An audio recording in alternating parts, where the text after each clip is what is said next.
Don't just live for tomorrow,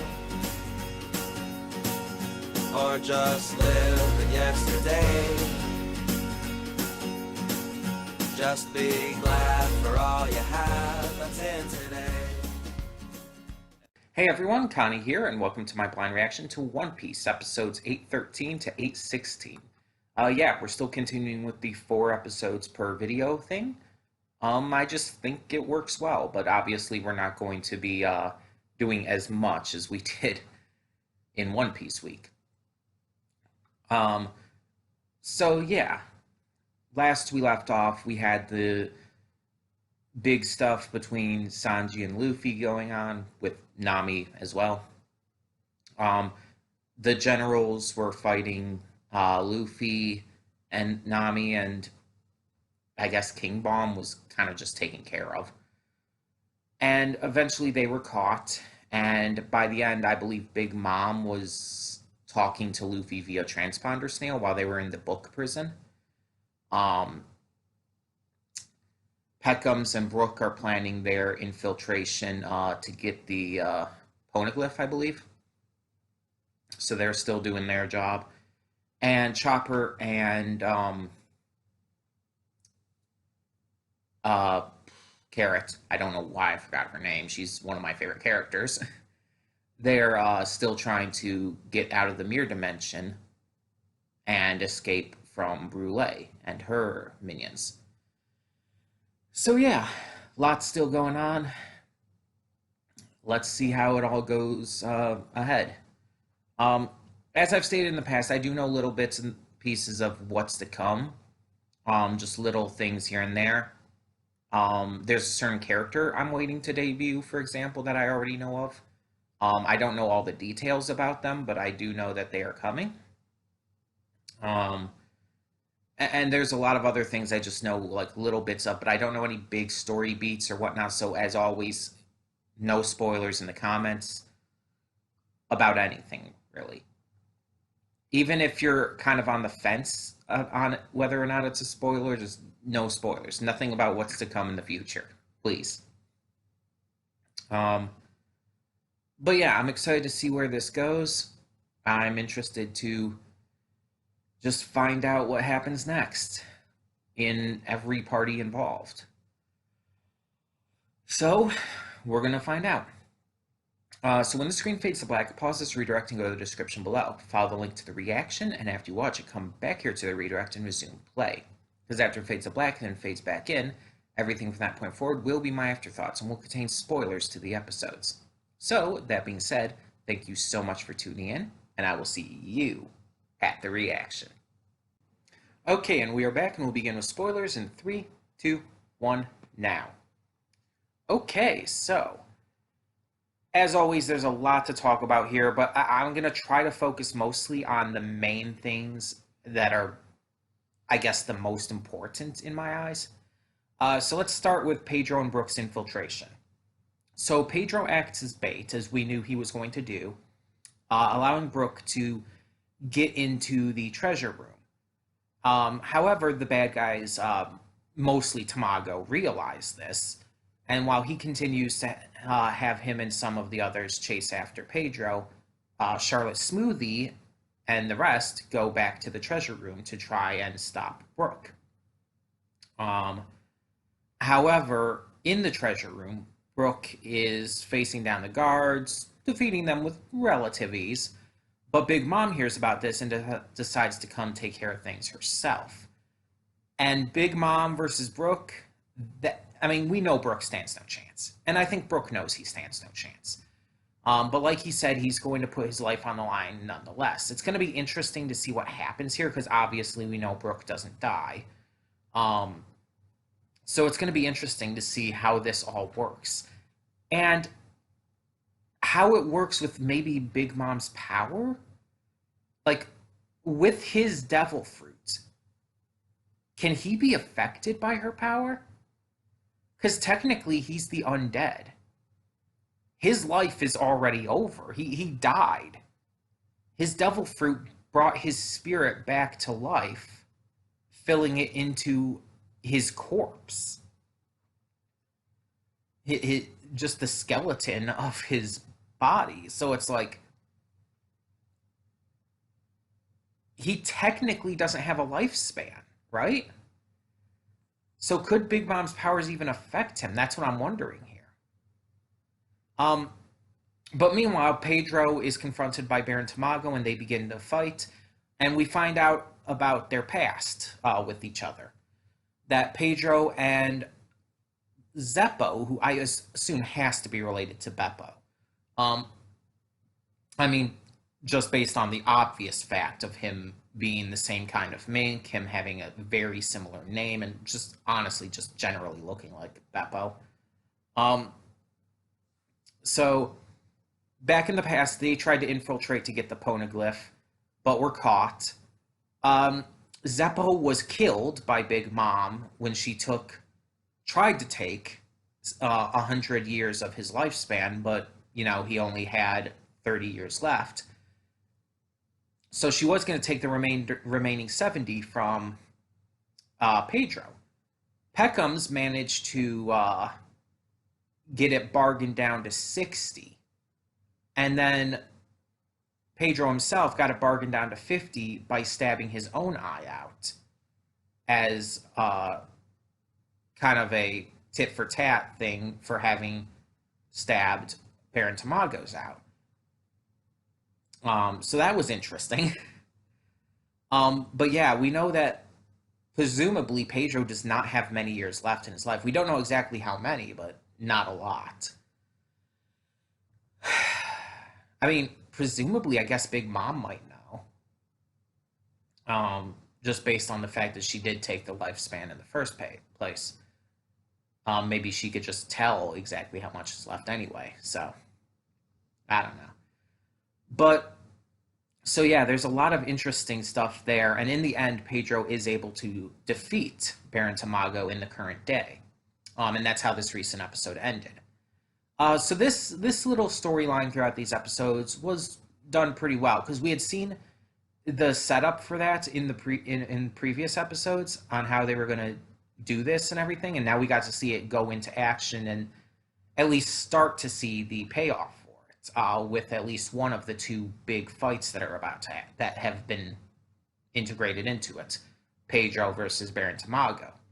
But now is the thing, like, okay, so now what about Brooke versus Big Mom? How's that going to go?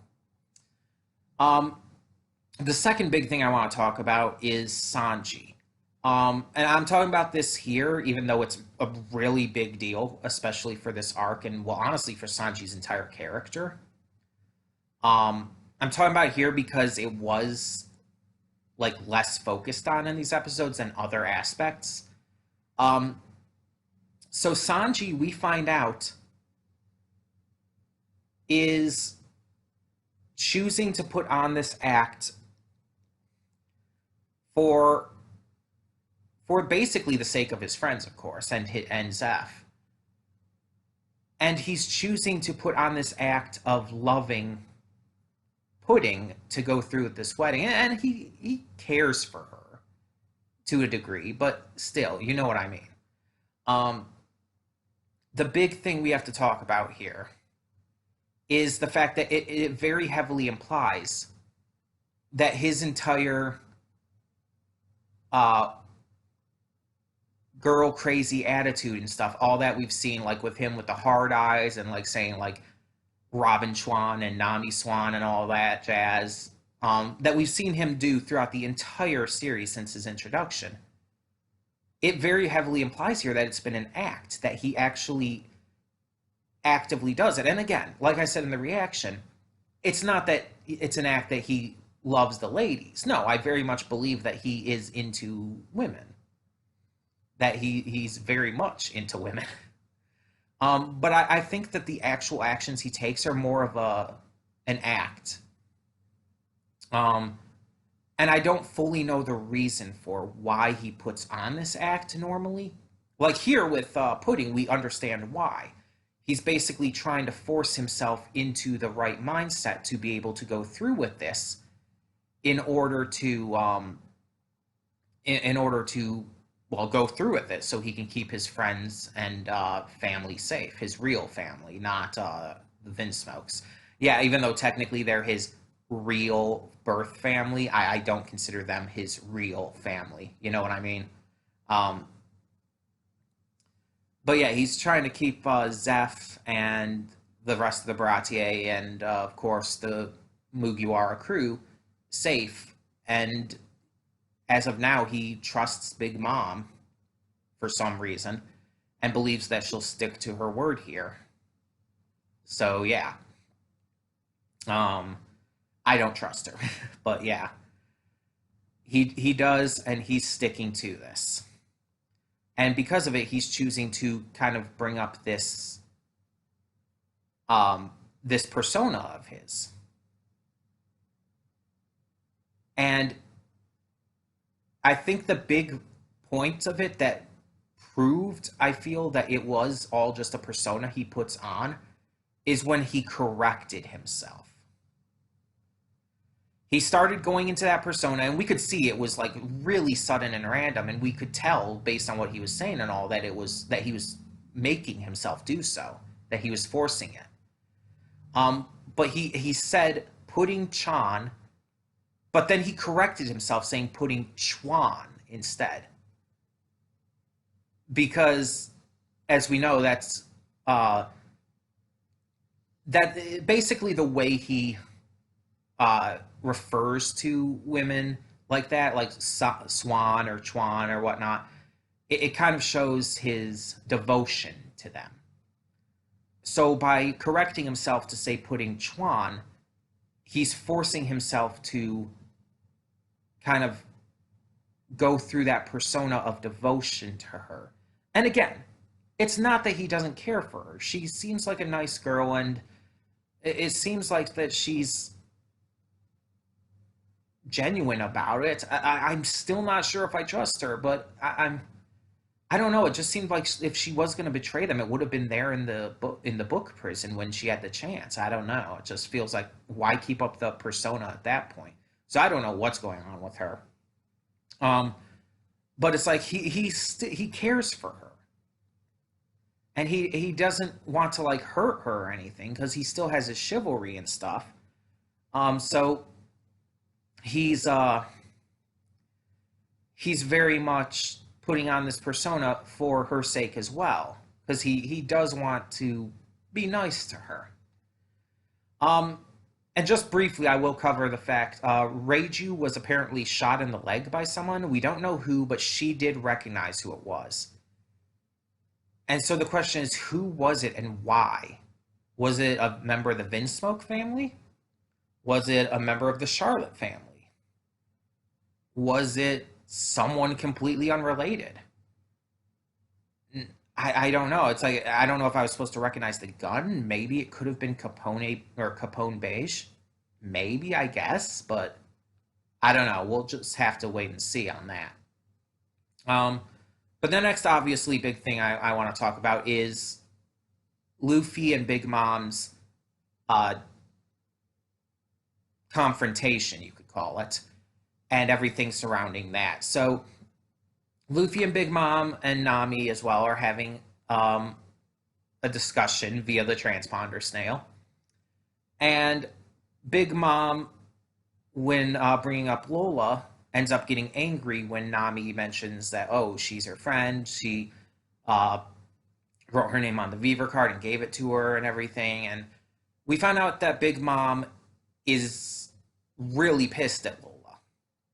That she hates Lola and wants her dead because Lola, apparently in the past, when she left Big Mom, it was because Lola was initially engaged to be wed in a political marriage, like what's going on with Pudding and Sanji, and that she ran off because she didn't want to engage in a political marriage. She wanted to find true love for herself, which explains, as it showed, a lot of her character from the Thriller Bark arc.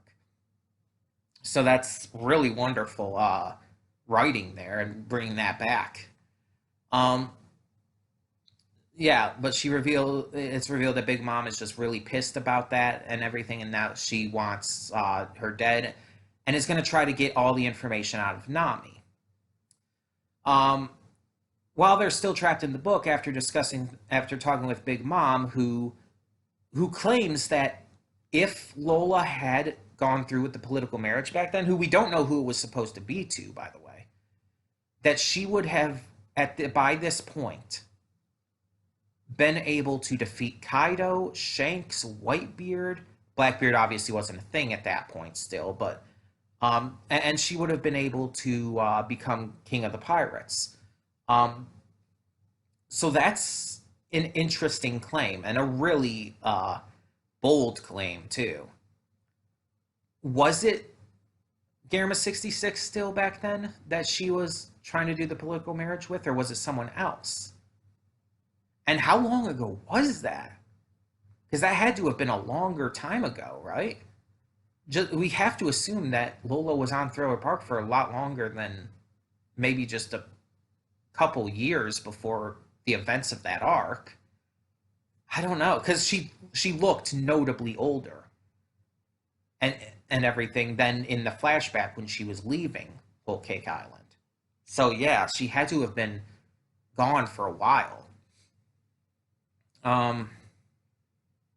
So it's really interesting to think about, like, who would that have been to at that point?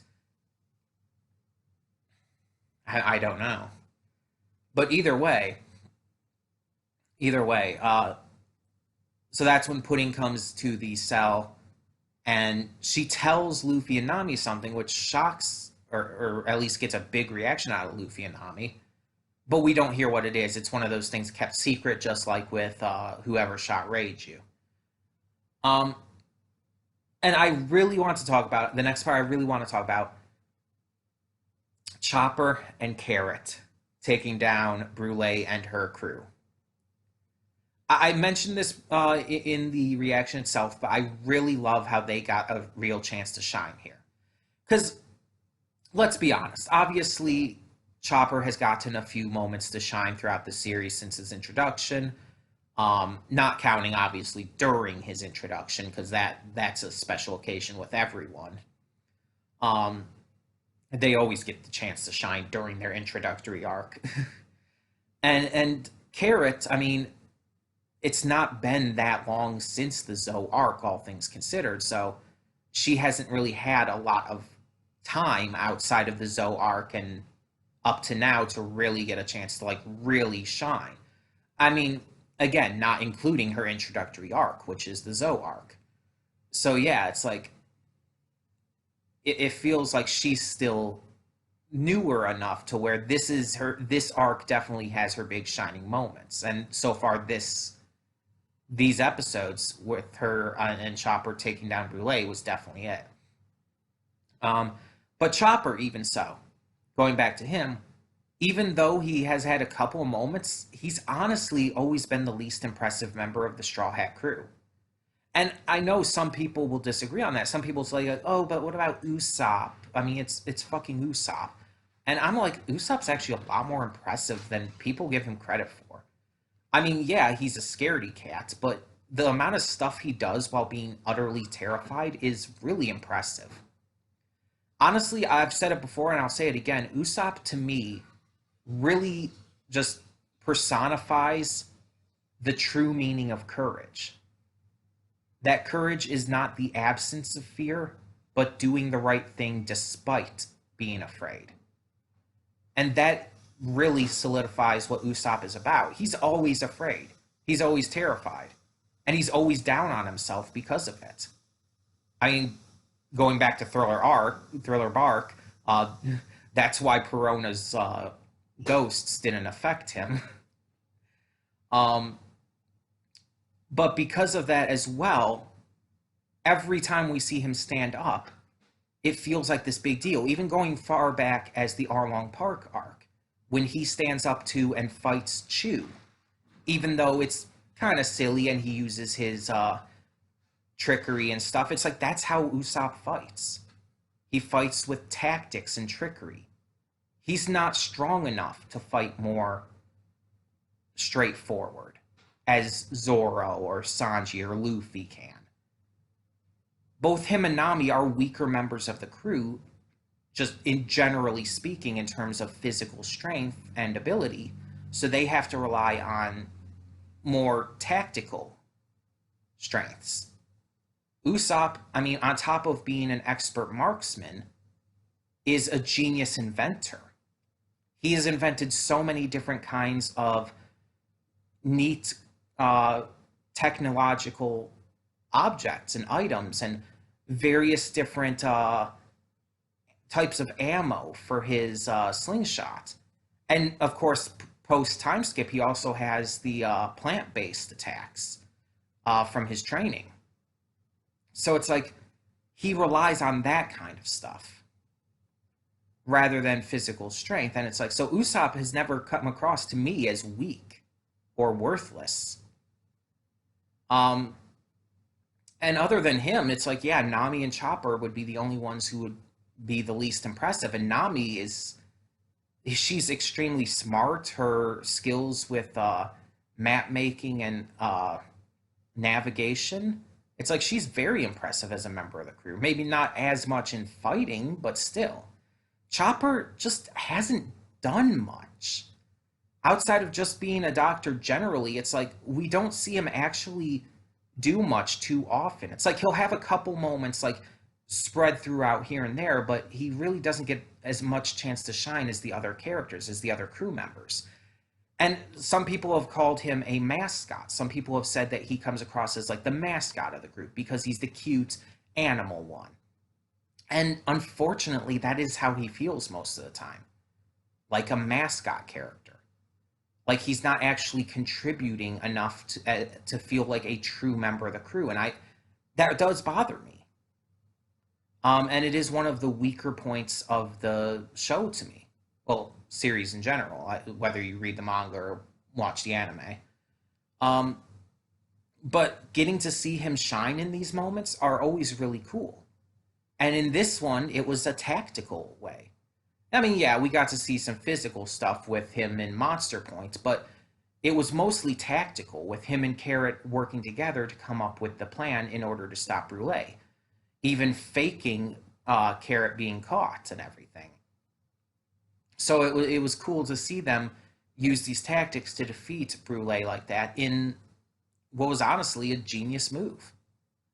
It also again allows Carrot to shine really well when she hasn't had a lot of time to do so yet. Again, outside of her introductory arc, they're doing really well by her in this arc. Yeah, she's not as big a deal as like Luffy or Sanji or whatnot in this arc. Of course not. Even Pedro and Brooke seem like they're a bigger deal at the moment. Um, but these episodes by no means seem to like look down on Chopper and Carrot's contributions to this. Their fight against Brule was important. Their fight against Brule felt like it was a bigger deal. Like it wasn't just this random thing thrown upon them to give them something to do. It felt like it mattered. And I like that. I really like that. And overall, I think these episodes were just really interesting, really fun to watch, and really expanded on things in a good way. And I can't wait to see where things go next for a lot of these plot points that these episodes gave us. Um, I do admit there are a lot of plot points going on right now. So it's always hard to keep up with every single thing. But it was the same in Dressrosa, to be fair. um, but yeah, I'm very excited to see what they do next. Oh, and one other thing I almost forgot to mention is that we also found out that apparently Gamma 66, the Vinsmokes, they're planning on betraying Big Mom. Like they're planning on holding, putting hostage or whatnot. Unless I misunderstood what was going on there, that's what it sounded like.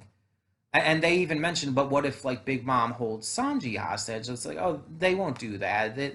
It's like it wouldn't even bother us if he were to die. It's like there's unless I misunderstood that situation, they're planning to do that. It's like, what good do they think that's going to do?